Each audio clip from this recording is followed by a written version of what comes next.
এই ফতোয়া অনুযায়ী আমাদের প্রধানমন্ত্রী কাফের, আমাদের স্বরাষ্ট্রমন্ত্রী কাফের, হিজবুত তাওহীদের ফতোয়া অনুযায়ী বাংলাদেশের প্রশাসনের সব লোক কাফের। আপনি মুসলিম হলে অবশ্যই ভিডিওটি শেয়ার করুন, অবশ্যই করুন, অবশ্যই আপনাকে ভিডিওটি শেয়ার করতে হবে।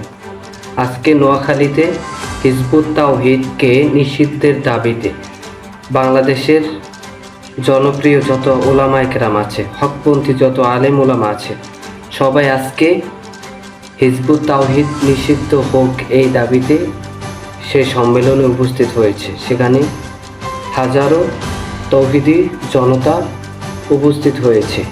আপনাকে কেন বলছে ভিডিওটা শেয়ার করুন, এই জন্যই বলেছি যে এই মেসেজটি পুরো বাংলাদেশ সহ ওয়ার্ল্ড বিশ্বের ভিতরে যেন পৌঁছে যায় যে বাংলাদেশের ভিতরে একটি হিজবুত তাওহীদ নামে এক শয়তান আছে, একটি ভ্রান্ত দল আছে যারা মুসলমানদেরকে ঈমান থেকে বের করে দেয়, যারা মুসলমানদেরকে কাফের বানিয়ে ফেলে।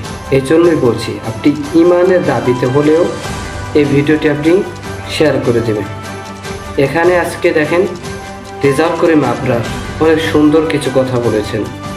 আমাদের পীর সাহেব শাইখে চরমনাই হাফিজাহুল্লাহ তিনিও অত্যন্ত সুন্দর কথা বলেছেন।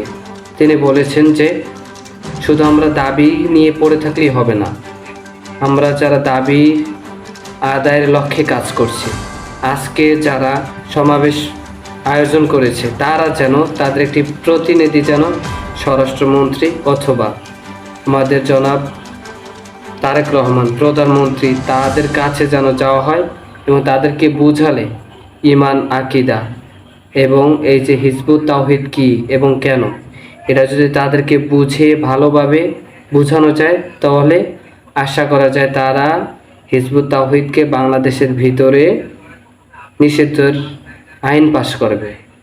এতেও যদি সরকার এটাকে মূল্যায়ন না করে তাহলে রেজাউল করিম আবরার বলেছেন নোয়াখালী এটা হচ্ছে সিগন্যাল নাম্বার 1, তারপর সিগন্যাল নাম্বার 2 আসবে, 3 আসবে, এভাবেই পুরো বাংলাদেশের ভিতরে তাওহীদি জনতা যারা আছে সবাইকে ঐক্যবদ্ধ করে হিজবুত তাওহীদকে কীভাবে নিষিদ্ধ করতে হয় সেইভাবে কঠোর আন্দোলনের হুঁশিয়ারি কিন্তু এই সমাবেশ থেকে দেওয়া হয়েছে। অবশ্যই আপনার আমার উচিত আপনার জায়গা থেকে হিজবুত তাওহীদ সম্পর্কে মানুষকে সচেতন করা। হিজবুত তাওহীদ এমন একটি দল, এমন একটি গোষ্ঠী যারা ইসলামকে রেখে, ইসলামকে মাইনাস করে নিজেদের মন করা একটি আদর্শ, মন করা একটি ধর্ম তারা প্রচার করছে। যেমনিভাবে কাদিয়ানি কাফের, ঠিক তদ্রূপভাবে হিজবুত তাওহীদও কাফের। হিজবুত তাওহীদের ভাষ্য অনুযায়ী, তাদের আকীদা অনুযায়ী, তাদের বিশ্বাস অনুযায়ী আমি আপনি সবাই কিন্তু ঈমানদার না, এটা তাদের বিশ্বাস। অতএব হিজবুত তাওহীদকে কোনোভাবেই আমাদের এই দেশে, আমাদের এই মুসলিম কান্ট্রিতে, আমাদের এই শতকরা 92% মুসলমানদের দেশে তাদের কোনো কার্যক্রম যেন করতে না পারে সেই দিকে লক্ষ্য রেখে আমাকে আপনাকে মানুষকে সচেতন করতে হবে। কিভাবে সচেতন করব?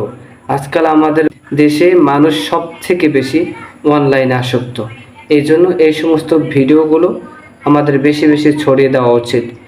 নির্দিষ্ট কিছু মানুষকে এটাকে মেনশন করে শেয়ার করে তাদের মাঝে পৌঁছে দেওয়া উচিত। এতে করে তারা হিজবুত তাওহীদ সম্পর্কে জানবে এবং আপন স্থান থেকে সচেতন হয়ে নিজের ঈমান আকীদাকে রক্ষা করার জন্য অন্তত হলেও কিছুটা চেষ্টা করবে ইনশাআল্লাহ। আশা করছি সবাই ভালো থাকবেন, সুস্থ থাকবেন। আসসালামু আলাইকুম।